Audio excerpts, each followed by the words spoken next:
नमस्कार, प्रणाम, जय सिया राम। बहुत आनंद होता है ये देखकर कि आप निरंतर श्री रामचरितमानस के अध्ययन से जुड़े हुए हैं, मानस पीयूष के माध्यम से।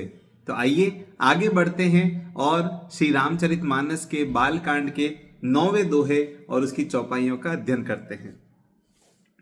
खल परिहास होई हित मोरा, काक कहीं कल कंठ कठोरा। खलों के हंसने से मेरा हित होगा। अब वो कहते हैं गोस्वामी तुलसीदास जी कि चूंकि खल लोग मुझ पर हंसेंगे, इसमें मेरा ही हित है, मेरे लिए ये अच्छा है। कैसे कि कौवे कोकिल को कठोर कहते ही हैं। जो कौवे होते हैं वो कोयल को कठोर कहते हैं, उसको बुरा बताते हैं। तो कैसे ये इसको और समझिए कि खलों की बात को कोई प्रमाण नहीं मानता। जब कोई बुरा व्यक्ति कोई बात कहता है तो अन्य लोग यही सोचते हैं कि ये जो कह रहा है वो उल्टा है, वो गलत है।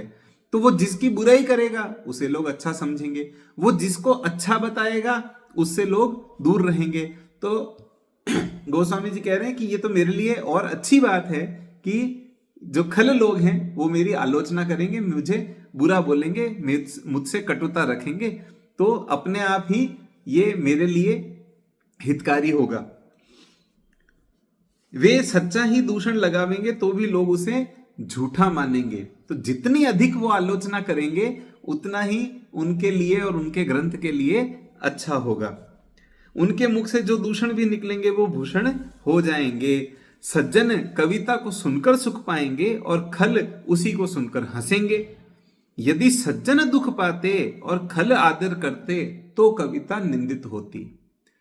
वो कह रहे हैं ये तो बिल्कुल ठीक है कि सज्जन प्रसन्न हो रहे हैं और खल उपहास कर रहे हैं, तो ये तो बिल्कुल अच्छी बात है। इसका उल्टा हो जाता तो मेरे लिए बुरी बात होती, तो उनकी कुख्याति होती, इस ग्रंथ को बुरा माना जाता कि बुरे लोग इसे पसंद कर रहे हैं और अच्छे लोग इसे पसंद नहीं कर रहे हैं। तो बुरे लोगों का नापसंद करना, आलोचना करना, उपहास करना इस ग्रंथ के लिए और तुलसीदास जी के लिए अच्छा ही है।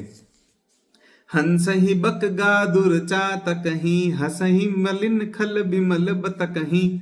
बगुला हंस को और चमगादड़ पपीहे को हंसते हैं, उसकी आलोचना करते हैं, निंदा करते हैं। मलिन स्वभाव वाले दुष्ट लोग निर्मल वाणी पर हंसते ही हैं। इसलिए वो क्या कह रहे हैं कि इससे मेरा अच्छा होना सिद्ध हो जाता है। किसी को यदि संशय हो भी तो चूंकि ये लोग आलोचना करेंगे, बुरा कहेंगे, तो सामने वाला अपने आप ही समझ जाएगा कि चूंकि ये बुरा कह रहा है इसका अर्थ है कि वो अच्छा ही है। चमगादड़ के कुछ लक्षण बताए हैं। यह भूमि पर अपने पैरों से चल नहीं सकता, या तो हवा में उड़ता है या किसी पेड़ की डाल में चिपटा रहता है या उल्टा लटक कर सोता है। यद्यपि यह जंतु हवा में बहुत ऊपर तक उड़ता है परंतु पक्षियों वाले लक्षण नहीं है। ये चूहे जैसी बनावट का है, इसके कान होते हैं, अंडा नहीं बच्चा देता है, दिन के प्रकाश में बाहर नहीं निकलता और अंधेरे स्थान में पैर ऊपर से नीचे करके औंधा लटका रहता है। तो हम विज्ञान के माध्यम से जानते हैं कि चमगादड़ एक पक्षी नहीं है अपितु पशु है, लेकिन फिर भी उसमें उड़ने का गुण है। तो यहाँ पर जो खल लोग हैं उनकी चमगादड़ से तुलना की गई है कि ये गुणवान नहीं है, लेकिन इनके अंदर एक गुण है। चमगादड़ पक्षी ना होके भी उसे उड़ना आता है, वो उड़ सकता है। तो वो गुण वास्तव में गुणवान ना होकर भी कुछ अंश मात्र गुण है और उसी पर उन्हें अहंकार हो जाता है। और लेकिन रहते वो उनके लक्षण फिर भी अच्छे नहीं हो पाते हैं और कोई उन्हें पसंद नहीं करता है। जैसे चमगादड़ का जो खान पान है, जो उसका रहने का तरीका है, जिस प्रकार का उसका व्यवहार है, जब उसका उठना सोना सब कुछ किसी को भी अच्छा नहीं लगता है। वो बहुत ही भयावह होता है, घृणित होता है। कबित रसिक न राम पद नेहु, तिन कह सुखद हास रस एहु। भाषा भनित भोरी मति मोरी, हंसिबे जोग हंसे नहीं खोरी। प्रभु पद प्रीति न सामुझिनी की, तिनहि कथा सुनि लागी फीकी। हरिहर पद रति मति न कुतर की, तिन कहूँ मधुर कथा रघुबर की। राम भगति भूषित जिय जानी, सुनी हई सुजन सराही सुबानी। जो कविता के रसिक हैं, यानी कविता तो पसंद करते हैं, परंतु श्री राम चरण में प्रेम नहीं है। कवित रसिक न राम पद नेहू, उनको यह हास्य रस होकर सुख देगी। तो अब इन्होंने फिर से अलग अलग श्रेणी के लोग बताए हैं कि कैसे कैसे प्रत्येक प्रकार की श्रेणी के लोगों को ये ग्रंथ अच्छा लगेगा या लग सकता है। कि कविता पसंद है, राम जी के प्रति स्नेह नहीं है, भक्ति नहीं है, तो उन्हें हास्य रस इसमें आएगा, वो इसको पढ़ पढ़ के हंसेंगे कि ये क्या, जैसे लोग कहते हैं ना ये बकवास लिखा है, तो उनको हंस हंस के आनंद आएगा। फिर भाषा का काव्य और उस पर भी मेरी बुद्धि भोली, हंसने के योग्य ही है। वो फिर से जो पहले भी हमने जाना, वो फिर से कह रहे हैं कि हाँ ठीक है हंसो, मैंने हंसने जैसा ही लिखा है, हंसो। जिनकी प्रभु चरणों में प्रीति नहीं है और न जिनकी समझ अच्छी है, उनको यह कथा सुनने में फीकी लगेगी। तो ना तो हरि चरणों में प्रीति है, ना ही काव्य की समझ है, तो वो तो उनको तो क्या ही फिर अच्छा लगेगा, उनको कोई रस नहीं आएगा। जिनकी हरिचरण कमलों में प्रीति है, प्रभु पद प्रीति हरिपद रतिमति न कुतर की, हरिहर पद रतिमति न कुतर की। जिनकी हरिहर चरणों में प्रीति है और बुद्धि कुतर करने वाली नहीं है, उनको श्री रघुनाथ जी की कथा मीठी लगेगी, उनको तो आनंद आएगा। श्री राम भक्ति से भूषित है ऐसा हृदय से जानकर, सज्जन इसे सुंदर वाणी से सराह सराह कर सुनेंगे। राम भगति भूषित जिय जानी, सुनिए सुजन सराही सुबानी। वो तो पूर्ण आनंद लेंगे ही। तो एक ऐसी श्रेणी बताई है जिनको कुछ आनंद नहीं आएगा, जिनकी ना कविता में समझ है ना भक्ति है, जिसमें ये दोनों ही नहीं है, उसके तो ये ग्रंथ किसी काम का नहीं, उसको रस नहीं आने वाला। यहां आशय यह है कि सभी प्रकार के श्रोताओं को कुछ न कुछ पात्रता अनुसार मनोरंजन और सुख की सामग्री अवश्य मिलेगी। पहले खल परिहास से अपना हित कहकर अब 3 अर्धालियों में हंसने वालों का हित दिखाते हैं।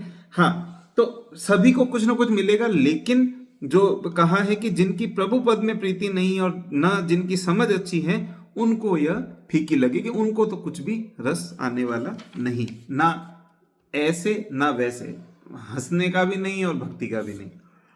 अब हरिहर जो लिखा है, तो हरि से अर्थ होता है विष्णु भगवान और हर शिव जी। करुणा सिंधु जी, पांडे जी, हरिहर प्रसाद जी इत्यादि कहते हैं मति न कुतर की। तो हरि और हर यानी शिव और विष्णु, शैव और वैष्णव, इसमें जो अंतर करते हैं, विरोध बताते हैं, उसको कुतर की कहा है। हरि और हर में जिनकी बुद्धि कुतर को नहीं प्राप्त है, जो दोनों को अभेद देखते हैं, भेद नहीं करते हैं, उन्हें यह कथा मधुर लगेगी। इससे ग्रंथकार का यह आशय है कि जिस मनुष्य का प्रेम हरिहर पद में अभेद है, उसे श्री राम चरणों में और इस कथा में प्रीति होगी। देखिए, रामचरितमानस में बार बार इसका उल्लेख आता है, संदर्भ आते हैं कि राम जी शिव जी को पूजते हैं और शिव जी राम जी को पूजते हैं।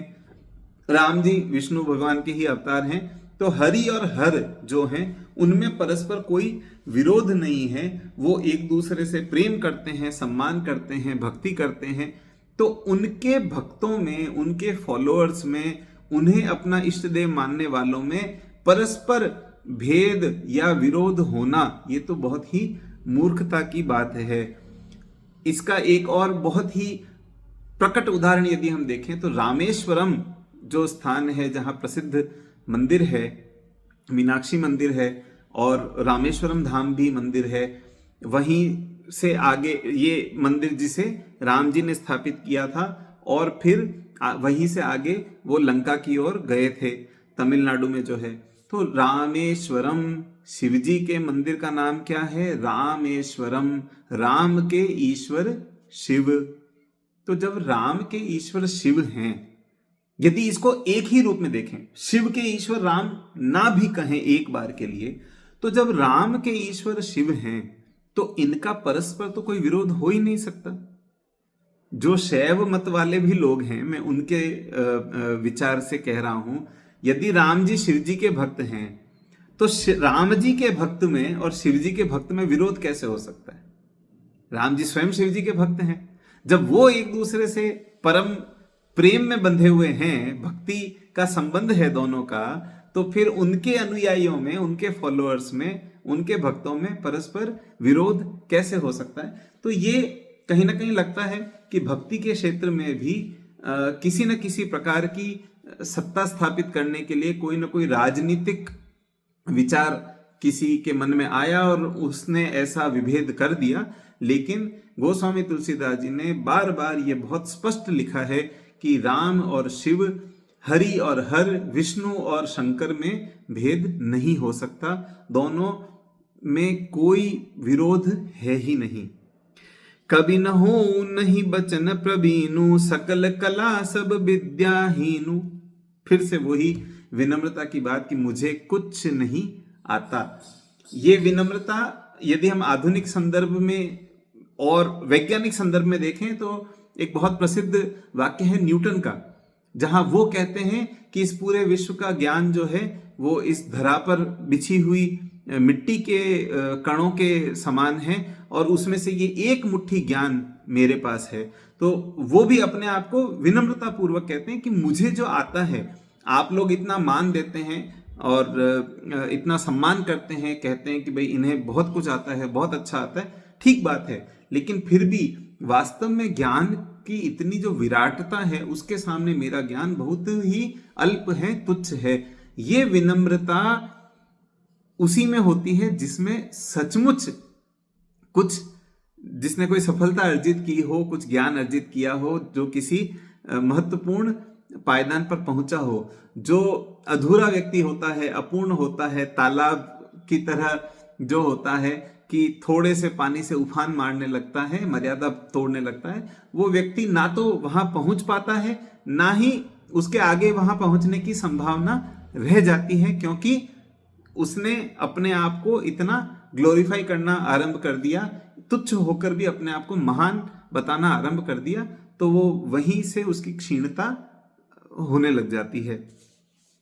तो इसलिए गोस्वामी तुलसीदास जी प्रयास करके बार बार अपने आप को ये विनम्रता अपनी प्रदर्शित कर रहे हैं। मैं न तो कवि ही हूं, न बोलने में ही प्रवीण हूं, शब्दों की योजना वाक्य रचना में कुशल या निपुण हूं। वो कह रहे हैं मुझे कुछ भी नहीं आता, मैं तो सब कलाओं सब विद्याओं से रहित हूं, सब सकल कला सब विद्याहीनु। सकल कला, अब कौन कौन सी कलाएं, ये भी एक बहुत शास्त्रीय हमारे यहाँ पर बताया जाता है। एक पूरी लंबी सूची है, 64 कलाएं बताई जाती हैं। हम उन्हें भी यदि पढ़ें, ये एक सामान्य ज्ञान जैसी वस्तु है, इसे भी समझना चाहिए, जानना चाहिए, अवेयरनेस हमारे अंदर होनी चाहिए कि 64 प्रकार की कलाएं। तो हमारे जीवन जीने में कुछ होती हैं ललित कलाएं जो मनोरंजन के लिए प्रयोग होती हैं, उसके अतिरिक्त भी अन्य बहुत सारी कलाएं होती हैं जो जीवन में हमारे काम आती हैं। क्या क्या हैं? गीत अर्थात गायन, वाद्य बजाना, जो भी वाद्य यंत्र होते हैं, नृत्य, नाट्य अर्थात अभिनय, आलेख्य चित्रकारी, विशेषक छेद्य यानी लकड़ी को गोदना, काटना, उसे बनाना, तंडुल कुसुमाल विकार यानी सांझी बनाना, जिसे कहते हैं रंगोली बनाना, वो उस कला को भी यहाँ पर गिना जाता है। पुष्पास्तरण यानी फूलों की सेज बनाना, फूल सजाना, दशन वसनांग राग, दशन वसनांग राग, दांतों वस्त्रों अंगों में राग अर्थात मिस्सी लगाना, कपड़े रंगना, अंग में उपटन लगाना, ये भी एक कला है। मणि भूमिका कर्म, मणियों से भूमि सजाना, शयन रचना अर्थात सेज सजाना, तो बिस्तर अच्छे से जमाना, वो भी एक कला है। उदक वाद्य, जल तरंग बजाना, उदक घात, हाथ से या पिचकारी से जल क्रीड़ा करना, ये भी एक कला है। अद्भुत दर्शन वेदिता, बहरूपीय का काम, वो भी कला है। माला गथन कल्प, माला गूंथना, ये भी कला। शेखरापीड योजन, मस्तक के भूषणों की योजना करना, माथे पर जो आभूषण पहने जाते हैं उनको कैसे सर पे बांधा जाता है, वो भी कला। तो अभी आज की डेट में हम चाहे सोशल मीडिया पे देखें या जिस तरह से भी समाज में हम देखते हैं कि बहुत सारे लोगों को कहा जाता है कि देखो ये हेयर ड्रेसर है, ये भी एक आर्टिस्ट है, ये मेकअप आर्टिस्ट है, कोई रंगोली आर्टिस्ट है। तो जैसे हर एक चीज को आर्टिस्ट कहकर बुलाया जाता है कि देखो इसे भी कैसे कलात्मक रूप से किया है। अब आप होटल रूम में जाएंगे, वहां पर होटल में आपके बिस्तर को भी किसी ने तौलिए से वहां पे एक सारस बना के रखा होगा, तो वो उसकी कला है। तो ऐसी हर एक कला को पहले से ही हमारे शास्त्रों में विशेष नाम देकर उसकी एक संज्ञा दी गई है, उसका विवरण दिया गया है कि ऐसी 64 प्रकार की कलाएं होती हैं। तो आप जितनी भी अधिक अच्छे से अच्छी कला सीख पाएं, वो ही सब आपकी कलात्मकता, आपके गुण, आपके कार्य को सुंदर बना देती है। फिर शेखरापीड योजन, ये हमने सुना, मस्तक के भूषण। नेपथ्य योग, नाटक के पात्रों का वेश सजाना, मेकअप आर्टिस्ट और ड्रेसिंग आर्टिस्ट। कर्णपत्र भंग, कर्ण भूषण विधान, कान छेदन, वो भी एक कला है। गंध युक्ति अर्थात सुगंध द्रव्यों की युक्ति, ये इत्र बनाना, सुगंध के पदार्थ बनाना, ये कला है। भूषण की योजना, गहने पहनना, कपड़े पहनना। इंद्रजाल, किसी प्रकार की माया, अब जैसे हम आजकल देखते हैं 3D 5D 10D इस तरह के मायावी वातावरण तैयार किए जाते हैं जहां आपको देख के समझ ही नहीं आता कि ये क्या हो रहा है। कौचुमार योग, कुरूप को स्वरूप बनाने की क्रिया, मेकअप। हस्त लाघव, पटावाना आदि में फुर्ती, ये भी कोई किसी न किसी प्रकार का ये हाथ का कोई शिल्प है। चित्र शाक पूप भक्ष्य विकार क्रिया, चित्र विचित्र भोजन के पदार्थ बनाना, पाक कला। और उसमें भी उसको नाना प्रकार से सजाना, जिसे कहते हैं ना कि भोजन को कैसे आप परोसते हैं, वो भी एक कला है। पानक कर सरागाव सोयोजन, पीने के पदार्थ रस बनाना। सूची वाप कर्म, सुई की कारीगरी, सीना कढ़ाई। सूत्र क्रीड़ा, धागे के सहारे खिलौनों का खेल, कठपुतली। वीणा डमरू वाद्य, प्रहेलिका प्रतिमाला, पहेलियां पूछना और उसका उत्तर सुझाना, इसे कला में माना गया है। दुर्वाचक योग, कठिन शब्दों का अर्थ लगाना, ये जैसे आजकल कंपटीशन चलते हैं स्पेल बी, तो वो भी, उसे भी कला में गिना गया है। मैं इसलिए इनका पूरा उल्लेख कर रहा हूं, ये इतने सारे पढ़ रहा हूं, क्योंकि संभवतः ये हर स्थान पर इतना सरलता से मिलता नहीं है कि कौन कौन सी कलाएं। लेकिन कहने का अर्थ यह है कि आधुनिक समय में हम जितने भी कला के रूप देख रहे हैं, उन सभी को सूचीबद्ध पहले से किया हुआ है। और ये सूची पढ़कर संभवतः हम में से सभी को किसी न किसी एक में ये पता चल जाए कि हाँ, यहाँ पर मेरी कला है, इस विषय में मुझे आगे बढ़ना चाहिए। कभी कभी हमें पता ही नहीं चलता है, हमें समझ ही नहीं आता है कि ऐसा क्या है, मेरी स्ट्रेंथ क्या है। हमें कोई मोटिवेशनल स्पीकर हो, कोई मेंटर हो, वो आपको हमेशा कहेगा कि आप अपनी स्ट्रेंथ पता करो। तो आपको पता नहीं चल रहा है कि आपकी स्ट्रेंथ क्या है, क्या चीज है जो आप बहुत अच्छे से कर सकते हो, करना जानते हो। तो ये 64 कलाओं की यदि आप सूची पढ़ें तो हो सकता है कि आपको ज्ञान हो जाए कि मुझ में कौन सी कला है या कौन सी कला में मेरी रुचि है, जिसे मैं अब विकसित कर सकता हूं, कर सकती हूं।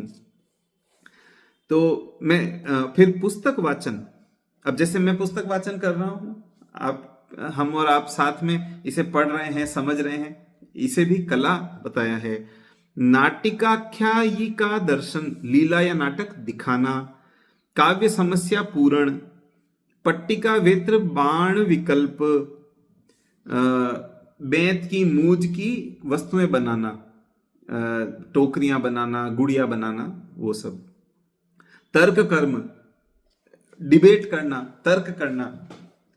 तो सारे जितने काम हम अपने आसपास देख रहे हैं सब कला में लिखे हुए हैं।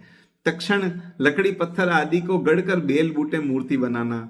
वास्तु विद्या सभी वस्तुओं का ज्ञान कि किस वस्तु का किस प्रकार से उपयोग हो सकता है ये समझ होना। रूप्य रत्न परीक्षा, कौन सा धातु कौन सा रत्न कैसा है और वो कितना खरा है खोटा है ये समझना। धातुवाद धातुओं का शोधन। मणि राग ज्ञान रत्नों के रंगों का जानना। आकर ज्ञान यानी कहाँ कहाँ पे किस प्रकार की खान हो सकती है, किस प्रकार के खनिज हो सकते हैं। वृक्षायुर्वेद वृक्षों के स्वरूप आयु, तो बॉटनी की जो स्टडी है उसको भी कला में माना गया है। मेष कुक्कुट लावक युद्ध विधि, मेढ़ों मुर्गों तीतरों की लड़ाई उसे भी कला में गिना गया है। शुक सारिका प्रलापन, उत्सादन मालिश करना, अंग दबाना, किसी का जैसे महसूस होते हैं जो आपकी मालिश करते हैं तो आपकी देह में कहीं भी कोई पीड़ा हो कोई तनाव हो वो निकल जाता है, वो कला है। केश मार्जन कौशल, बाल बनाना और बालों का सजावट करना। अक्षर मुष्टि का कथन, कर पल्लवी अर्थात हस्त मुद्रा द्वारा बातें कर लेना। साइन लैंग्वेज से जो बात करते हैं वो कला। मलेच्छित विकल्प, जिस काव्य में शब्द तो साधारण हो पर अर्थ निकालना कठिन है ऐसे क्लिष्ट काव्य को समझ लेना कला है। देश भाषा ज्ञान, देशों की संस्कृति को जानना, भाषा को जानना और उनसे एक्सचेंज कर पाना कला है। पुष्प शकटिका निमित्त ज्ञान, दैवी लक्षणों से शुभ अशुभ का ज्ञान, कि आपको आभास हो जाता है कि अब कुछ अच्छा होने वाला है या कुछ बुरा होने वाला है। यंत्र मात्रिका, कठपुतली नचाना, ये पहले भी आया तो कठपुतली और पहले किसी अन्य रूप में संभवतः आया, उसमें खिलौने का खेल करना था धागे के माध्यम से। तो कठपुतली अलग है और खिलौने का खेल धागे के माध्यम से करना संभवतः ये हो सकता है कि जो जादू का खेल दिखाया जाता है उसके लिए कहा गया हो। धारण मात्रिका अर्थात धारणक शक्ति और वचन प्रवीणता, तो धैर्य होना और किसी बात को अब्जॉर्ब कर पाना, याद कर पाना और अच्छे से बोल पाना। असंवाच्य संपाठ्य मानसी काव्य क्रिया, जो कहने और पढ़ने में कठिन हो ऐसा काव्य कर लेना। जैसे उदाहरण के लिए शिव तांडव स्तोत्रम बड़ा कठिन काव्य है तो उस काव्य की रचना। छली तक योग, छल भी कला है, हर किसी को छल करना नहीं आता है। अभिधान कोश छद्योग ज्ञान, कोश और छंदों का ज्ञान, तो आपकी वोकेबुलरी बहुत अच्छी है, शब्दों का ज्ञान बहुत अच्छा है। क्रिया विकल्प, प्रसिद्ध उपाय के बिना दूसरे उपाय से किसी कार्य को सिद्ध करना, तो आप इनोवेटिव हैं, आप आउट ऑफ द बॉक्स सोच सकते हैं, जो काम सब करते हैं उससे उलट उससे अलग जाके कोई नई विधि आप खोज कर ले आते हैं। ललित विकल्प अर्थात किसी को अपनी बातों से प्रसन्न कर लेना, किसी का मन जीत लेना। वस्त्र गोपन, वस्त्रों की रक्षा की विद्या जानना, तो वस्त्र ऐसे तो खराब हो जाते हैं तो स्त्री करना, समेट कर रखना, ये भी कला में माना गया है। द्युत विशेष, घुड़दौड़ आदि खेलों में बाजी में निपुणता, अर्थात जुआ जो होता है वो भी कला है।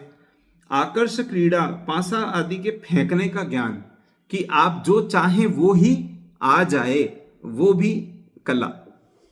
बाल क्रीडनक, बच्चों को खिलाना, खिलौने बनाना, ये भी सबको नहीं आता है कि बच्चों के साथ में कैसे डील करना, कैसे हैंडल करना, उनको प्रसन्न रखना और उनको बिजी भी रखना।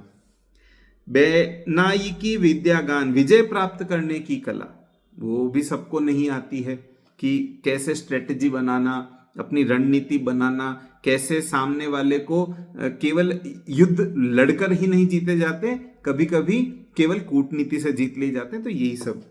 वैजयिक विद्या ज्ञान, विजय करने की विद्या का ज्ञान, और वैतालिकी विद्या ज्ञान, वैताल प्रेत आदि की सिद्धि का ज्ञान होना। तो ये इतनी 64 कलाएं बताई गई हैं। ये इन सब की वहां पे सूची हमने पहले से बना रखी, तो कोई भी इनमें से किसी में भी एक में आवश्यक नहीं है, एक से अधिक में भी आप पारंगत हो सकते हैं, तो आप खोज लीजिए। सब विद्या इति, तो विद्याएं प्राय 14, तो ये तो होगी कलाएं 64, और 14 विद्याएं मानी जाती हैं। तो उसमें ब्रह्म आदि 18 पुराण, तर्क विद्या रूप न्याय, मीमांसा अर्थात वेद वाक्य का विचार, धर्मशास्त्र, वेद के 6 अंग, शिक्षा, कल्प, व्याकरण, निरुक्त, ज्योतिष और छंद, ये और चारों वेद, ये मिलके 14 विद्याएं हैं। तो ये इतनी प्रकार की विद्याएं हैं जो अर्जित की जा सकती हैं। तो शिक्षा, कल्प, व्याकरण, निरुक्त, ज्योतिष और छंद, धर्मशास्त्र, वेद, मीमांसा, इन सबको विद्या का भाग माना गया है। आखर अर्थ अलंकृति नाना, छंद प्रबंध अनेक विधाना। वो कहते हैं कि अक्षर, अर्थ, अलंकार और अनेक प्रकार की छंद रचनाएं काव्य में की जाती हैं, जिससे जाके काव्य बनता है। भाव भेद रस भेद अपारा, कवित दोष गुण विविध प्रकारा। तो कविता में भाव भी अनेक प्रकार के हैं, रसों के भी अनेक प्रकार, और उनके फिर उन प्रकारों में भी कई विभाग बताए गए हैं। तो जैसे कि भाव में विभाव, अनुभाव, स्थायी और संचारी, फिर विभाव में आलंबन और उद्दीपन। तो इनकी और विस्तृत व्याकरणिक व्याख्याएं हैं जो आप अध्ययन कर सकते हैं, लेकिन यहां पर इन्हें समझने का या उद्धृत करने का ये अर्थ है कि हमारा जो ज्ञान है, भाषा के संदर्भ में हमारा ज्ञान, उस ज्ञान का जो डॉक्यूमेंटेशन है, जो उसकी डिटेलिंग है, जो उसको माइन्यूट लेवल पे डिफाइन किया हुआ है, उसके भेद बताए हुए हैं, सेग्रीगेशन किया है, स्पेसिफिकेशन किया हुआ है, वो इतना अच्छा है।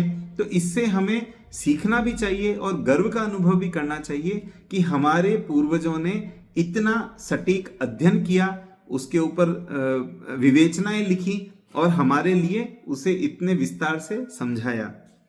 तो रसों के भेद, श्रृंगार, हास्य, करुण, रौद्र, वीर, भयानक, विभत्स, अद्भुत और शांत, और इसके कारण भी बताए हैं। तो रति से श्रृंगार, हास से हास्य, शोक से करुण, क्रोध से रौद्र, उत्साह से वीर, भय से भयानक, जुगुप्सा से विभत्स, विस्मय से अद्भुत और निर्वेद से शांत रस होते हैं। तो ये कारण और रस दोनों बताए। नव रसों के कोष्टक फिर उसमें तो क्या किया है कि भाव और रस को मिला के, यहां पर मैं यदि आपको दिखाऊं, यदि आप देख पाए, तो ये जो टेबल है इसमें यहां पर रोज में है ना, बाईं ओर तो है रस लिखे हुए और ऊपर जो कॉलम है यहां पर है भाव। तो इनके और इनके कॉम्बिनेशन से एक एक ये पूरी एक मैट्रिक बनाई है, जहां पर हर कॉलम में, हर सेल में आपको एक कॉम्बिनेशन मिलेगा, जिसको व्याकरणीय रूप से जब आप समझते हैं, उसका अध्ययन और अभ्यास करते हैं, तब आपको काव्य रचना में श्रेष्ठता मिलती है। तो ये इतना अध्ययन करने के लिए जब किसी ने इसे बनाया और इतना स्पेसिफिक बनाया, तो उसने स्वयं कितना ज्ञान अर्जित किया होगा, ये हम सोच सकते हैं। तो आगे चलते हैं कि कवित विवेक एक नहीं मोरे, सत्य कहो लिखी कागद कोरे। काव्य संबंधी एक भी ज्ञान मुझे नहीं है, तुलसीदास जी कह रहे हैं। तो मैं कोरे कागज पर लिखकर सत्य कहता हूं। एक वो होता है ना कि जिसे कहते हैं शपथ पत्र देना, कि एफिडेविट दे रहे हैं गोस्वामी तुलसीदास जी, मैं तो लिख के दे रहा हूं। लिख के देना बोलते हैं ना, मैं तो लिख के दे रहा हूं, मुझे कुछ नहीं आता। तो ऐसे वो कह रहे हैं कि भाई मैं तो स्वयं कह रहा हूं, मुझे कुछ नहीं आता, बस मैं भगवान की कृपा है, आप सब लोगों का सहयोग है, आशीर्वाद है, तो मैं लिख रहा हूं, पर मुझे आता कुछ नहीं है। यहाँ गोस्वामी जी अपना कार्पण्य, अपनी लघुता या दीनता का दर्शन कर रहे हैं, उसे प्रदर्शित कर रहे हैं। वे सब गुणों से पूर्ण होते हुए भी ऐसा कह रहे हैं, ये इनकी विनम्रता की पराकाष्ठा है। जब लिखने बैठे तब सरस्वती जी का आदि में ही उन्होंने स्मरण कर लिया था। वे आई और उनके साथ सब काव्य के अंग आ ही गए। जब माता सरस्वती का उन्होंने आवाहन किया और वो पधारी, वो उन्होंने अपना आशीर्वाद दे दिया, तो फिर उन्हें कुछ पहले न भी आता हो तो अब उनमें वो आ गया, क्योंकि माता सरस्वती स्वयं आ गई हैं। तो अपने मुंह से अपनी बड़ाई करना दूषण है, अपनी बड़ाई करने वाला लघुत्व को प्राप्त होता है। अतः यहाँ चतुराई से गोसाई जी ने ये किया कि काव्य के सर्वांग प्रथम गिना आए और अंत में कह दिया कि मुझे एक भी काव्य गुण नहीं आता। तो यह वेद प्रामाणिक प्रार्थना है। तो उन्होंने पहले सब बोला कि काव्य में इतने भाव होते हैं, इतने रस होते हैं, तो काव्य के गुण दोष होते हैं। तो उन्होंने छंद, अलंकार, अक्षर इत्यादि के विषय में बात की। अब यदि किसी को ये नहीं आता हो तो वो कैसे बताएगा कि इसमें ये ऐसा ऐसा होता है, लेकिन मुझे ये सब नहीं आता। उनको जानकारी है तब वो ये कह रहे हैं। अब मैं एक छोटा सा उदाहरण दूं। यदि आपको न्यूज प्रिंटिंग के बारे में, जो पेपर प्रिंट होता है, या ये हम पुस्तक की बात ले लें, यदि आपको ये नहीं पता है कि पुस्तक की प्रिंटिंग में किस किस प्रकार की मशीन, क्या क्या सीक्वेंस, किस तरह की स्याही, कैसा कागज लगता है, उसमें कहां पर मानवीय श्रम लगता है, कहां पर यांत्रिक श्रम लगता है, कैसे उसे पूरी प्रक्रिया में एक के बाद एक बनाया जाता है, तो आप केवल उसके बारे में एक दो शब्द बोलेंगे कि मुझे प्रिंटिंग के बारे में नहीं पता, लेकिन आप उसमें स्पेसिफाई नहीं कर पाएंगे कि मुझे ये नहीं पता कि कितने टेम्परेचर पे उस स्याही को रखना पड़ता है और कौन सी क्वालिटी की, कौन सी गुणवत्ता की स्याही कहां से लानी पड़ती है, तब जाके प्रिंट। तो इससे स्वतः ही पता चल जाता है कि आपको उस विषय की जानकारी है, लेकिन आप उसी को डिटेल करके कह रहे हैं कि मुझे इसके बारे में नहीं पता। तो आपके नहीं पता कहने में भी आपके पता होने का ज्ञान हो जाता है। तो आइए अब आ जाता है दोहा। भनिति मोरि सब गुण रहित, विश्व विदित गुण एक, सो विचारी सुनि हई सुमति, जिनके विमल विवेक। मेरी कविता सब गुणों से रहित है, उसमें एक गुण है जो जगत भर में प्रसिद्ध है, विश्व विदित गुण एक। उसे विचार कर सुंदर बुद्धि वाले, जिनके निर्मल विवेक होंगे हैं, वो इसे सुनेंगे। सो विचारी सुनी है सुमति, जिनके विमल विवेक। तो वो बार बार यही कह रहे हैं गोस्वामी तुलसीदास जी कि जिनके अंदर निर्मलता होगी, विवेक होगा, श्री प्रभु के चरणों में भक्ति होगी, वो इसे अवश्य सुनेंगे, सराहेंगे, इससे आनंद पाएंगे। तो मुझे पूरी आशा है कि आप आनंद पा रहे हैं और इसी आनंद को हम प्रयास करते हैं कि निरंतर ये बना रहे और बढ़ता रहे। तो इससे जुड़े रहिए, सुनते रहिए, गुणते रहिए और अन्य लोगों के साथ भी साझा कीजिए अपने जीवन में। इसे अपनाइए, इससे आशीर्वाद पाइए और निरंतर बने रहिए श्री राम जी की भक्ति में, उनके चरणों में अपना अनुराग बनाए रखिए। जय सिया राम।